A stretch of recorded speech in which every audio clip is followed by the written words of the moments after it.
La commission dialogue et réconciliation à l'école du Centre pour le dialogue humanitaire, c'est à la faveur d'une journée d'échange. Objectif, doter les membres de la CDR de connaissances et de techniques leur permettant d'accomplir leur mission de réconciliation. Cette radio de la ville de Gao, mobilisée pour produire et diffuser des programmes radiophoniques sur les violences faites aux femmes et aux filles, ceci en vue d'impliquer le maximum de personnes à lutter efficacement contre ce phénomène. Faire vibrer la fibre patriotique par le 7e art, c'est possible et c'est l'objectif affiché du Centre national de cinématographie du Mali en projetant le film Mon pays, un court-métrage qui est un appel à l'unité nationale. Mesdames et messieurs, bonsoir. Merci de nous rejoindre sur votre télévision nationale. Ils étaient 5 responsables de partis politiques à être reçus par le président de la République par intérim, toujours dans le cadre de ces consultations avec la classe politique autour de l'accord préliminaire de Ouagadougou et l'organisation de la présidentielle. Parmi ces 5 responsables, 4 se réjouissent de l'obtention de cet accord, nous dit Mamari Koni. Comment organiser des élections crédibles, transparentes et apaisées et quelle appropriation peut-on faire de l'accord préliminaire de Ouagadougou? C'est autour de ces 2 interrogations que le président de la République par intérim a rencontré 5 formations politiques. Il s'agit de la Convention social-démocrate, du Mouvement pour la démocratie et le développement des forces alternatives pour le renouveau Ankaouli, de la Convention nationale pour une Afrique solidaire Sénas Fassohere et du M+ Ramata. Les responsables de ces formations politiques apprécient la démarche du professeur Diongounda Traoré. La signature de cet accord préliminaire favorise la mise en place d'institutions démocratiques. Pour qu'il y ait des élections, il faut qu'il y ait un pays. Il faut d'abord parler de l'existence du Mali. Ça, d'abord, les accords nous donnent la chance d'aller vers l'amélioration de toutes les conditions institutionnelles. Ça, c'est déjà un premier départ que nous avons accepté. Le deuxième point, c'est les élections. Nous avons dit qu'il faut aller vers la normalité. Il n'y a pas de normalité sans institution légitime. Et le point de départ, c'est l'élection présidentielle. Il faut qu'on s'y engage tous. La Sénat Fassohere a eu à donner son point de vue sur les points d'ombre qui sont contenus dans l'accord. Et ça a été des débats fructueux et vraiment intéressants. Le président a donné ses réponses. Nous laissons le temps juger cette affaire. Et nous prions pour que le Mali puisse construire une démocratie qui soit assez solide pour l'avenir. Selon le président du M+ Ramata, il faut à présent veiller sur sa mise en œuvre. Au nom de mon parti, le M+ Ramata, ainsi que des PUR, les Partis unis pour la République, nous avons dit à M. le Président que pour la paix, ça valait la peine de signer ces accords préliminaires. Par contre, il faut les encadrer, ces accords, et puis veiller à leur exécution tout en les suivant. Et pour les élections, ne pas avoir la timidité de se concerter au cas où des difficultés nous empêchaient de les organiser le 28. Aux forces alternatives pour le renouveau Phare Ankaouli, après avoir obtenu cet accord, l'heure doit être à la mobilisation pour la réussite de l'élection présidentielle du 28 juillet prochain. Il nous a dit que c'est des accords préliminaires. Il a insisté sur le caractère préliminaire. Et aujourd'hui, nous saluons que l'intégrité territoriale de notre pays a été acquis, donc a été recouvré, ça c'est quelque chose de bien. Et par rapport aux élections, c'est ce que nous avons dit au président de la République, nous souhaitons qu'il y ait des élections transparentes et crédibles. Pour la réussite de l'élection présidentielle et la vulgarisation du contenu de l'accord de Ouagadougou, un accent particulier doit être mis sur la communication. Il faut que le contenu de l'accord Ouaga soit informé et diffusé à toutes les langues nationales. C'est ça que j'ai dit au président de la République. Par rapport aux élections, j'ai dit au président de la République de laisser les partis politiques, de médiatiser ça au niveau de la télé pour que les militants et les sympathisants puissent sortir pour faire des réclamations auprès des commissions administratives par rapport au quartier Ndéna. Au sortir de cette audience, une seule préoccupation était lisible sur tous les visages. Comment faire sortir notre pays des difficultés qu'il traverse actuellement? Le Premier ministre Django Sissoko lui a accordé cet après-midi une audience au chef d'état-major des armées françaises. L'amiral Édouard Guiot est venu faire au chef du gouvernement le point de sa visite au Mali, une visite qui l'a conduit à Gao en 7e région. Sur place, l'amiral Guiot a rencontré les forces françaises, tchadiennes et maliennes déployées sur le terrain. Au micro de Bourama Traoré, le chef d'état-major des armées françaises revient sur le triple objectif de cette visite dans notre pays. Nous l'écoutons. Je suis venu faire 3 choses. Pour nourrir les échanges, parler de méthodologie, réfléchir à comment la Commission et nous-mêmes on peut participer à aider la Commission à mener ce travail de réconciliation, mais surtout de dialogue, puisqu'on est énormément dans cette phase du dialogue pour l'instant. Ce soutien au dialogue et à la réconciliation est salué par les commissaires. La rencontre d'aujourd'hui a cette particularité qu'il s'agit des opérations qui ont été menées sur le territoire malien, plus précisément dans le nord, avec ce que moi je considère comme des séances d'écoute, de dialogue direct, sans interférence extérieure. Ce centre, qui existe depuis plus de 10 ans, est une ONG financée par le Danemark et il œuvre pour la facilitation du dialogue dans les pays en conflit, un partenaire technique expérimenté pour l'atteinte des objectifs de la Commission Dialogue et Réconciliation.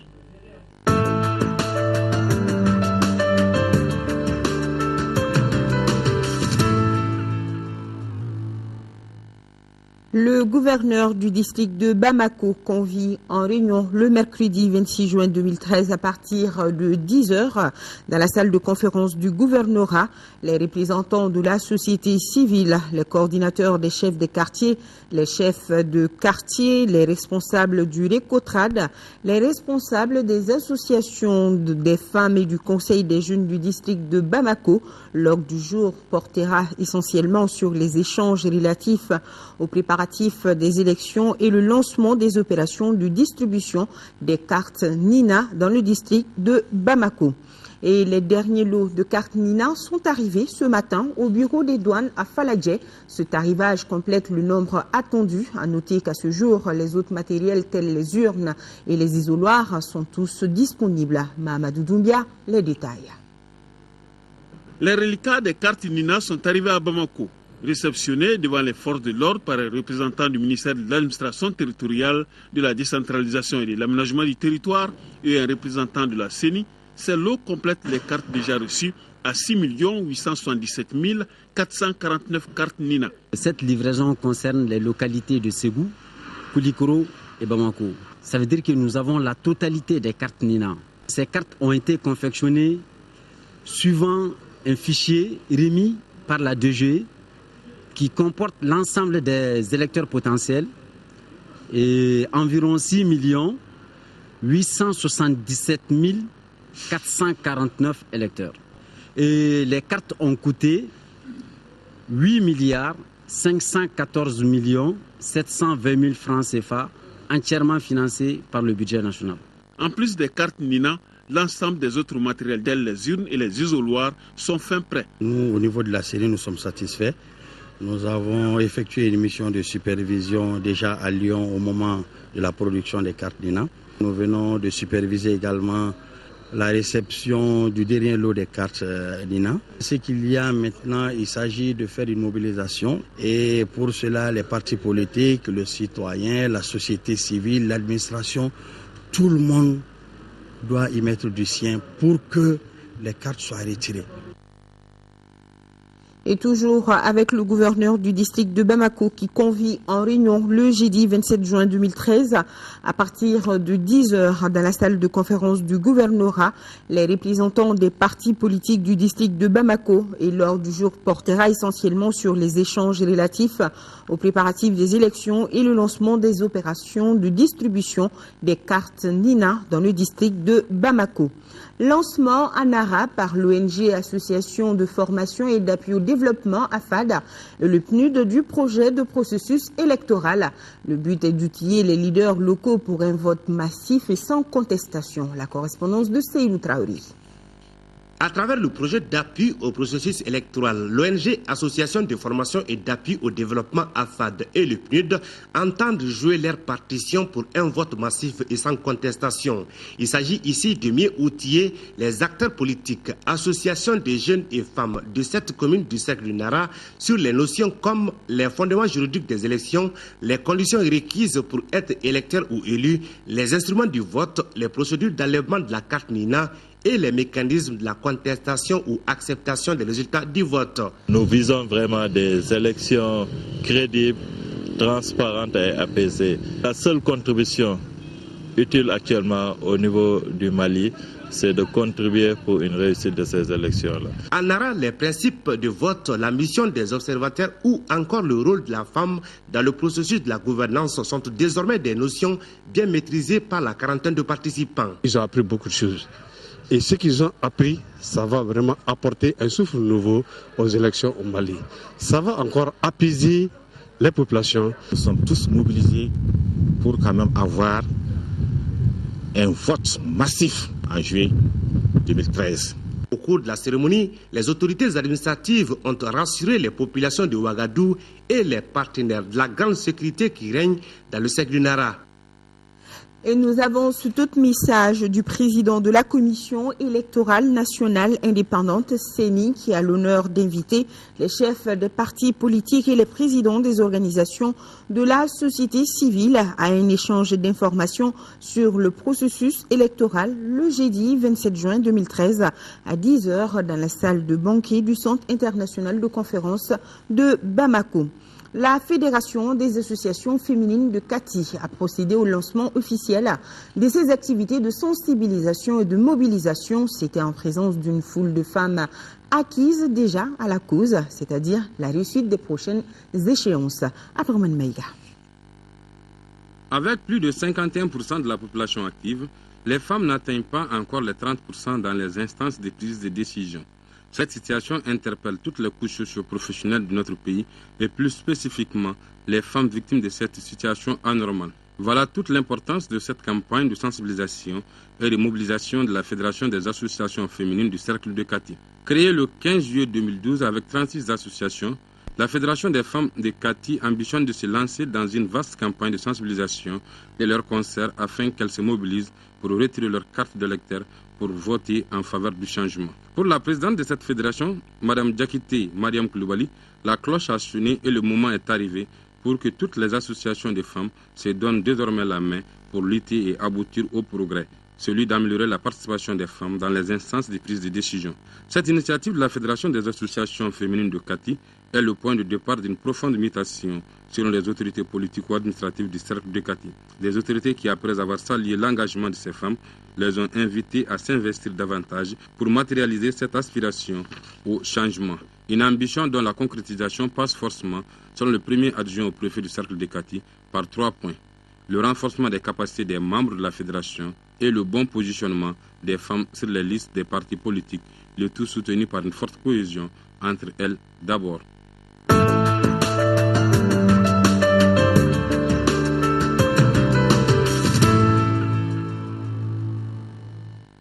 Fin cet après-midi de la conférence débat sur l'architecture de sécurité pour le Mali. Parmi les recommandations formulées, l'élaboration d'une politique de défense et de sécurité au Mali et aussi la réforme du secteur de sécurité. Mohamed Diarra, les précisions. Quelle nouvelle architecture de sécurité pour le Mali? Une question lancinante et transversale qui réunit l'ensemble des différents acteurs à l'école de maintien de la paix. Le but des initiateurs est d'asseoir les balises d'un nouveau Mali démocratique avec des institutions fortes. Une architecture pour un pays, elle sert, disons, à sécuriser l'ensemble du pays, l'ensemble de ses intérêts également, internes et externes. Une architecture de sécurité, ça sert aussi de parade contre les facteurs d'insécurité et de criminalité qui prolifèrent aujourd'hui dans le monde et en particulier dans la bande sahélo-saharienne à laquelle nous appartenons. La discussion sur la future architecture de sécurité pour le Mali va au-delà de la réforme des forces armées et de sécurité, estime la représentante de la Fondation Friedrich Ebert. L'idée de la conférence est d'inviter les acteurs de la sécurité à une redistribution et un partage des rôles sur toute la chaîne de commandement. la politique de sécurité est très importante dans la vie de la nation. Dans un système démocratique qui fonctionne, la politique de sécurité devra être soumise au contrôle démocratique, car la sécurité est l'affaire de tous. C'est pourquoi, dans la perspective d'une réforme de l'architecture de sécurité, il est important d'identifier le rôle des différents acteurs et s'assurer que chaque acteur contribue effectivement au respect et la mise en œuvre des dispositions sécuritaires élaborées par l'État. La tenue de cette conférence répond à un besoin exprimé par les autorités maliennes lors des états généraux sur la sécurité et la paix en 2005. Il est donc urgent de réfléchir à la nouvelle architecture de sécurité qu'il faut pour le pays. Cette conférence, honnêtement organisée par la Frédéric Hébert Stiefing et le ministère de la Sécurité intérieure et de la Protection civile, vient donc à point nommé. Pendant 2 jours, des experts de haut niveau, militaires et civils, vont exposer sur ce thème et apporter des éclairages qui seront utiles pour la gestion future de la sécurité au Mali. 5 thèmes seront débattus pendant les 2 jours. Les acteurs vont faire l'état des lieux de la sécurité au Mali, la politique de la défense au Mali, le rôle des parlementaires et de la société civile dans la gouvernance de la sécurité et de la paix au Mali. Voilà, c'était plutôt l'ouverture de cette conférence débat sur l'architecture de sécurité pour le Mali. Et je vous invite à présent à suivre l'élément sur la clôture. 48 heures de débat avec comme résultat une panoplie de suggestions et de recommandations devant servir de pilier pour la reconstruction d'un Mali nouveau. Des recommandations parmi lesquelles l'élaboration d'une politique de défense et de sécurité au Mali, le renforcement de la coopération sur-régionale dans la lutte contre le terrorisme. Il est apparu nécessaire maintenant de faire en sorte que nous ayons une politique formelle de défense et de sécurité pour que cet aspect de la nation soit véritablement pris en compte. Nous avons fait également le constat de la faiblesse de nos forces, faiblesse en matière de moyens humains, de moyens matériels. 6 communications ont retenu l'attention au cours de cette conférence et désormais la responsabilité de chaque acteur est définie. Les débats ont permis de montrer une charpente. Cette charpente qui va associer les différents éléments qui concourent à la sécurité dans un pays. Quand on voit sécurité, on pense aux forces armées de sécurité. Non. Il faut l'exécutif, il faut le législatif, et dans l'exécutif, il y a l'armée, il faut le législatif, il faut la société civile, il faut les médias. Après 2 jours d'échanges et de débats, les participants sont parvenus à tracer l'architecture de sécurité du Mali. Nous sommes les architectes. Maintenant, il s'agit de savoir les matériaux qui vont y être, l'ingénieur qui va surveiller et celui qui va réceptionner l'édifice et ou le faire fonctionner ultérieurement soit bien au fait des questions. L'architecture de sécurité pour le Mali ainsi tracée sera soumise dans les jours à venir à l'appréciation des décideurs pour validation. Mais déjà, on peut dire qu'un pas important est tout de même franchi. Le mal diagnostiqué, une thérapie de choc devra suivre pour un Mali de paix et de stabilité. Le partenariat entre la République populaire de Chine et la Maison de la Presse se renforce, ceci par la remise de matériel informatique par l'ambassadeur de Chine à la Maison de la Presse. Selon Makan Kone, président de la Maison de la Presse, ce matériel va contribuer à renforcer les capacités de sa structure, notamment en cette période électorale. Voilà. Makan Kone, le président de la Maison de la Presse. Remise de matériel informatique par l'ambassadeur de Chine à la Maison de la Presse. C'était aujourd'hui.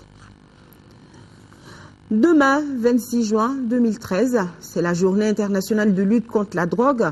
Le thème retenu cette année est faire de la santé le point fort de votre vie.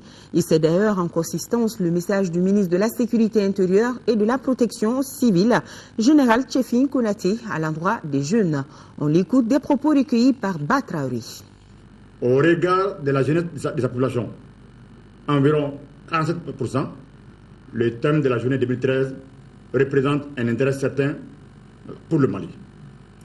C'est pourquoi, conscient des risques élevés liés à l'abus des substances psychoactives et de la nécessité de prévention, le ministère de la Sécurité intérieure et de la Prévention civile, à travers l'Office central des stupéfiants, a, en marge du thème mondial, choisi comme thème national les nouvelles substances psychoactives. Importance de la prévention contre l'abus et le trafic. Ce choix n'est pas fortuit. Il est consécutif au phénomène grandissant de la toxicomanie chez les jeunes. Aussi, est-il bon de rappeler qu'au titre de l'année 2012, plus de 2800 kg de stupéfiants ont été saisis par les services chargés de la lutte contre la drogue. Ces opérations de contrôle doivent être renforcées pour réduire davantage la circulation des stupéfiants dans notre pays. En cette journée solennelle, j'invite donc chaque Malienne et chaque Malien à faire sien ce combat en permanence, car je demeure convaincu que l'implication de tous dans la lutte contre l'abus et le trafic illicite de drogue constitue le meilleur gage de réussite. À présent, dans les champs, avec le ministre de l'Agriculture qui était ce week-end en zone officerie Mopti Nord, Baba Berté a visité les aménagements, rencontré des producteurs et responsables. Il a exprimé tout le soutien du gouvernement tout en soulignant les objectifs de la campagne agricole 2013-2014. Jules Sambou Sissoko, correspondance. Le ministre de l'Agriculture, Baba Berté, s'est rendu dans la zone officerie Mopti Nord, où il a visité le dépôt transitoire des matériels et équipements agricoles du projet indien Angélique International et la ferme moderne indienne d'une superficie de 600 hectares. Cette ferme sera aménagée et mise à la disposition de l'ORM. Ici, la production commencera en 2014-2015. Le ministre Berté a également rencontré les producteurs et les responsables de la zone ORM Nord. Des producteurs. 1. L'État leur apportera son soutien. Le premier élément de ce soutien, c'est les aménagements. L'État leur apportera son soutien à travers la subvention et à l'agriculture. Il faut qu'ils soient vigilants par rapport aux spéculateurs, que eux ne soient pas les acteurs, que eux ne soient pas des complices. La deuxième chose, c'est le paiement de la redevance eau. La rizerie indienne 6 à Sévaré a reçu la visite du ministre de l'Agriculture. D'un coût de 645 millions de francs CFA, la rizerie a une capacité de décortiquage de 3 tonnes par heure. Une rizerie qui fait un décortiquage propre, mais qui n'est pas totalement achevé parce que ce qui reste à faire, c'est d'abord les voies d'accès. C'est sur un site inondable. Il faut remblayer et ensuite il y a le mur de clôture pour sécuriser. Les exploitants des aménagements du PADER transférés à l'ORM dans la localité de Saint-Cé ont accueilli le ministre de l'Agriculture et sa délégation dans une atmosphère conviviale, suivie d'échanges directs, francs et explicites sur les objectifs de la campagne agricole 2013-2014. Toujours dans la même région, le président de l'Assemblée permanente des chambres d'agriculture du Mali, à Mopti et à Djenné, Bakary Togola, a visité des structures financées par le Danemark dans le cadre du programme d'appui au secteur agricole au Mali, PASSAM, un programme qui prend fin en décembre 2013. Retrouvons Jules Sambou Sissoko. Cette visite du président de l'Assemblée permanente des chambres d'agriculture du Mali a commencé par le futur siège de la chambre régionale d'agriculture de Mopti, 6 à Sévaré. Bâti sur une superficie d'1 hectare, l'infrastructure et ses annexes ont coûté 230 millions de francs CFA, financés par le Danemark dans le cadre du PASAM. Le président de l'APECAM a ensuite rencontré les responsables de plusieurs services techniques et organisations de Mopti. Au centre des échanges, leurs préoccupations, notamment la subvention des intrants au titre de la campagne agricole 2013. Je remercie l'État avec tous ces efforts-là qu'il a fait. Parce que pour moi, 35 milliards, je l'ai dit, ce n'est pas insuffisant. Il faut que les choses fassent dans les normes seulement. Que les producteurs prennent leurs engagements, les représentants des fournisseurs prennent leurs engagements Et l'encadrement technique qui donne la caution, je pense qu'avec 35 milliards, ça va suivre la campagne. À Djenné, le président Togola a visité le siège de la délégation locale de la Chambre d'agriculture et le centre de collecte et de traitement de lait, tous financés via PASAM.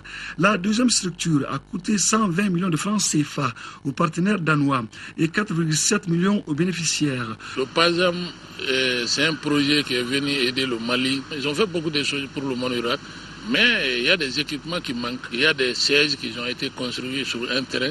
Il faut les remplir. Le président de l'APECAM a rendu une visite de courtoisie aux autorités administratives djenenké.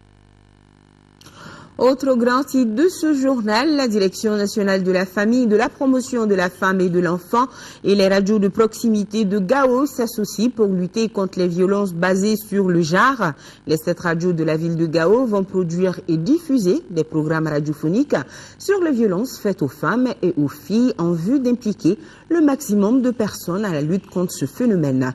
Les précisions avec notre correspondant sur place, Daouda Zoumana Traoui. Ce contrat de prestation de services concerne les 7 radios de proximité de la ville de Gao. Sous la houlette de la coordination, ces radios privées vont produire et diffuser des micro-programmes et d'autres genres radiophoniques afin d'attirer l'attention de la population sur les violences basées sur le genre. L'objectif de cette activité est d'informer et de sensibiliser de façon générale le grand public et de façon particulière les femmes et les filles qui sont les plus vulnérables et les plus touchés, surtout pendant les crises. Ces violences constituent une menace pour le bien-être de la population et un frein au développement économique, social et psychologique. Le choix de Gao pour l'exécution de ce projet ne peut qu'aider les pouvoirs publics à mieux prendre en charge les victimes des violences faites aux femmes et aux filles, surtout au moment de l'occupation. L'apport des radios est du coup primordial. À ces radios, je vais les demander de tout mettre en œuvre pour pouvoir bien exploiter l'accord au seul bénéfice effectivement de la population de Gao. Encore une fois de plus, c'est la meilleure manière en tout cas de donner le message et le message qui sera fortement perçu. Cette campagne de médiatisation des violences basées sur le genre qui dure 1 mois est l'initiative du ministère de la Famille, de la Promotion de la Femme et de l'Enfant et de l'ONU Femmes. Et à présent, ce chiffre, 108 milliards de dollars US, soit environ 54 000 milliards de francs CFA, c'est le montant qui sera mobilisé par les États de la CEDEAO pour renforcer le réseau routier et aéroportière de l'espace. C'est l'une des principales conclusions du 70e Conseil des ministres de l'organisation tenu les 20 et 21 juin à Abidjan. Boubacar Sissoko. Les travaux de ce 70e Conseil ordinaire des ministres de la CEDEAO ont examiné tous les aspects qui concourent au renforcement de l'intégration sous-régionale. Un accent particulier a été mis sur la circulation des personnes et des biens. Nous sommes engagés à mobiliser 108 milliards de dollars américains pour développer certains corridors en matière de réalisation de routes, de transport aérien. À l'issue des travaux du Conseil, les ministres ont salué la signature de l'accord à Ouagadougou entre le Mali et les groupes armés du nord du Mali. En ce qui concerne le Mali, nous avons adopté un communiqué consécutif à la signature de l'accord préliminaire à l'élection présidentielle et au pourparlers inclusif de paix pour le Mali, pour nous réjouir de cette avancée considérable dans le processus de sortie de crise enclenché depuis très longtemps. Au chapitre des questions institutionnelles et structurelles, le Conseil des ministres a élargi la commission de la CEDEAO à 15 membres. Ce Conseil est la volonté des États membres à consolider la construction d'une communauté forte et prospère. Vendre mieux la destination Mali tout en incitant les partenaires orfèvres et cotonniers à investir également dans notre pays. C'est l'objectif de l'Association malienne des municipalités du Mali. Elle vient d'organiser une conférence de presse afin d'informer les membres du secteur des mines, du coton et de l'artisanat. Une rencontre qui se situe dans le cadre de la tenue très prochaine des Assises des Yvelines sur la coopération décentralisée dont notre pays est l'invité d'honneur. Fatoumata Kone, reportage. Le coton, l'or, l'artisanat sont des créneaux qui renforcent l'économie malienne. Malheureusement, les événements survenus ont secoué ces secteurs. Il est nécessaire d'inciter les partenaires à un retour stratégique vers ces secteurs clés. Pour y parvenir, les autorités administratives et communales vont défendre l'or blanc, le métal jaune et l'artisanat malien. C'est à la faveur des assises de la coopération décentralisée des Yvelines en France, 5e édition. Ces mines créent plus de 10 000 emplois. Bon à mal non-stop. Et en 2012, on a eu à peu près 250 milliards, soit 500 millions de dollars que les mines ont apporté à l'État malien. Et malgré ces événements, l'activité minière ne s'est pas arrêtée un moment. On a même augmenté notre chiffre d'affaires de à 15%. Quand la production de 449 000 tonnes a engendré une masse d'argent injectée de 115 milliards au niveau des producteurs, ça veut dire que vraiment, ils ont eu de l'argent. Cette année, on a fait 1 773 000 tonnes de céréales et qui dégage un excédent de plus de 643 000 tonnes. Comme acquis de la coopération entre Yvelines et le Mali, c'est la signature de près de 10 accords. La coopération a permis également de financer des projets axés sur l'agriculture, l'éducation, entre autres, d'une valeur de près de 975 millions de francs CFA. Ces projets concernent les cercles de Kadiolo, Kolokani, Niena et quelques communes du district de Bamako. Les assises de la coopération décentralisée entre la France et le Mali se tiendront en octobre à Marly-le-Roi et le Mali est invité d'honneur de cette rencontre. Des jeunes des 6 communes du district de Bamako étaient en conclave ce week-end. C'était pour échanger sur la problématique de l'emploi des jeunes, une rencontre initiée par l'association Bâtisseurs de la Nation, ABN. Cette jeune association vise à favoriser l'insertion socio-économique des jeunes, nous dit Nuhu Sissoko. L'ABN se focalise sur certaines valeurs qu'elle considère comme indispensables pour être bâtisseur de la nation. Il n'y a pas de distinction entre les jeunes, que vous soyez jeune lettré ou illettré. Nous cherchons tout simplement à vous aider à avoir du travail parce que pour nous, seul le travail anoblit l'être humain. Nous allons être avec vous dans l'association Les Bâtisseurs de la Nation pour que vous appreniez à être responsable. Vous êtes responsable, vous ne devez avoir de complexe vis-à-vis de qui que ce soit. Quand vous faites quelque chose, vous le faites en connaissance de cause et vous le faites très bien. L'emploi des jeunes sera au cœur du combat de l'ABN. Pour ce faire, des initiatives sont déjà en cours. Il y a les entrepreneurs maliens, il y a ce qu'on appelle les investisseurs étrangers. Nous allons initier à leur côté, nous allons venir vers eux avec des programmes pour qu'ils nous appuient. Et nos partenaires aussi en Europe, ça va être la même chose. Après le lancement, nous allons prendre contact avec tous ceux-ci pour pouvoir initier du travail. L'ABN se veut une association apolitique. Elle met l'accent sur la formation des ressources humaines de qualité. Cela afin de permettre aux jeunes d'être compétitifs sur le marché de l'emploi. Ouf de soulagement pour les populations de Kalabankoro et de Djikoroni à CI Golf. Le 15e arrondissement vient de démanteler une bande de braqueurs et de voleurs de motos opérant dans cette zone. La bande a été prise en possession de 2 motos Jakarta. Mohamed Ould Mamouni nous en parle. Dernier coup de filet en date des éléments du 15e arrondissement de Bamako, c'est l'arrestation d'une redoutable bande de voleurs de moto Jakarta, composée de Aboubakar Tougoula, de Mamadi Bakayogo, de Adama Djiré et de Awa Mariko. Ce groupe est spécialisé dans le braquage de propriétaires d'engins à 2 roues.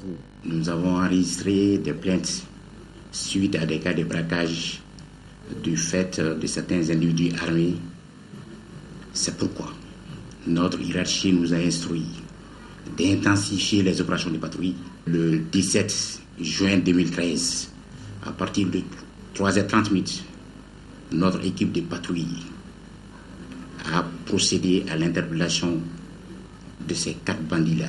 Ces bandits qui opèrent dans les secteurs de Kalabankoro et de Bako-Djikoroni Golf ont un mode opératoire bien précis.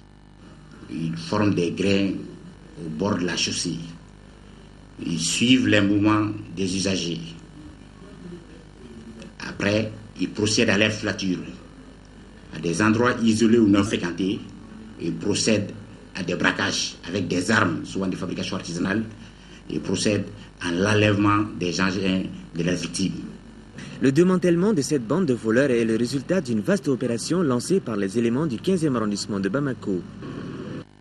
Et cette annonce avant de poursuivre ce journal avec un parti politique pour 5000 habitants, le Mali s'affiche comme l'un des pays où la création de partis politiques connaît une véritable inflation, surtout en cette veille de présidentielle. Quelles sont les raisons de ce boom de formation politique et quelle incidence sur les élections futures et sur l'ancrage de la démocratie dans notre pays?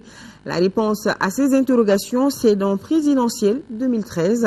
Les vrais enjeux, les représentants de certaines entités politiques, un politologue sous la houlette de Boubacar Touré et Youssouf Touré analysent sous tous les angles l'émiettement de l'espace politique au Mali. Retrouvez donc sur la radio nationale ce numéro de Présidentielle, les vrais enjeux, ce mardi 25 juin 2013 à partir de 21h.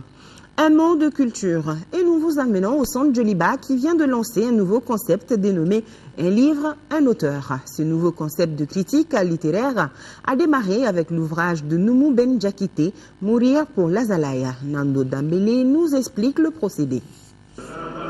Le nouveau concept qui vient d'être lancé par le Centre culturel de Joliba a pour objet d'améliorer la critique littéraire au Mali et de pousser les jeunes générations à la lecture sur le long terme. Le livre retenu pour le lancement de l'initiative est Mourir pour l'Azalaï de Noumou Ben Diakité. L'œuvre est une œuvre non seulement d'actualité, mais aussi une œuvre culturelle à grande dimension. Et ça pose des problèmes réels aujourd'hui du Nord, de l'Azawad et de l'Azalaï. Et je pense que le pays a besoin de ce genre de débat. Et le pays manque énormément de débats et on souffre du manque de débat. Il y a une grosse différence entre le mot Azalaï, Azawad et Azawak. L'Azalaï, c'est le commerce séculaire du sel qui est fait par les caravanes qui quittent Taoudeni, qui descendent avec le sel-gem jusqu'au niveau de la vallée du fleuve. De cette vallée du fleuve, ce sel-gem continue dans les régions sud et en retour, le petit mille remonte. Faisant la chronique d'une rébellion, l'ouvrage est aussi un cri, un appel d'espoir de voir vivre et revivre ensemble avec tendresse et amour les enfants bénis du Nord et du Sud. Culture, toujours, le Centre national de cinématographie du Mali, CNCM, vient de projeter le film Mon pays. Ce nouveau film, un court-métrage, est un appel à l'unité nationale. Cheikh Oumar Sangaré a assisté à la première projection, son reportage. Un seul doigt ne peut pas prendre un caillou. C'est l'union qui fait donc la force. C'est le message principal de ce court-métrage de 26 minutes qui vient s'ajouter au répertoire de l'industrie cinématographique du Mali. Le moment est bien choisi par le CNCM pour réaliser ces films qui appellent à l'union. L'histoire porte sur une question piège que le maître pose à ses élèves, à savoir prendre un caillou avec un seul doigt. Voilà, c'est ce qui lui sert de prétexte pour introduire et développer l'un des symboles de notre pays, à savoir la devise du Mali, un peuple, un but, une foi. Près d'une soixantaine de comédiens, dont les élèves d'une classe de 6e année de l'école de la paix, ont pris part au tournage de ces documents audiovisuels. Pour le CNCM, il s'agit d'abord d'intensifier la production cinématographique, ensuite cultiver l'esprit de citoyenneté et enfin apprendre aux enfants les béabas du cinéma. Ça me fait plaisir de jouer dans les films. Je suis contente, oui, ça a été facile. On devait prendre une pierre avec un seul doigt. C'est impossible. C'est ce que le maître nous a fait comprendre. La production du film Mon pays a coûté 12 millions, dont une moitié financée par le CNCM et l'autre par Helvetas Mali. Et cette nouvelle sportive, le tirage au sort des demi-finales de la 53e Coupe du Mali de football a été effectué en début de soirée sur le RTM.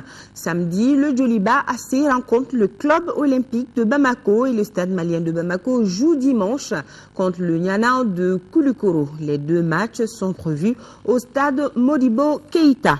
Voilà, nous sommes à la fin de cette édition. À suivre donc après le journal télévisé des formations, une présentation de Sira Bachili. Merci de votre constante fidélité à l'ERTM et grand merci à nos téléspectateurs de la Suède. Je vous dis à demain 20h, mais d'ici là, rendez-vous dans les éditions matinales avec Mohamed Touré.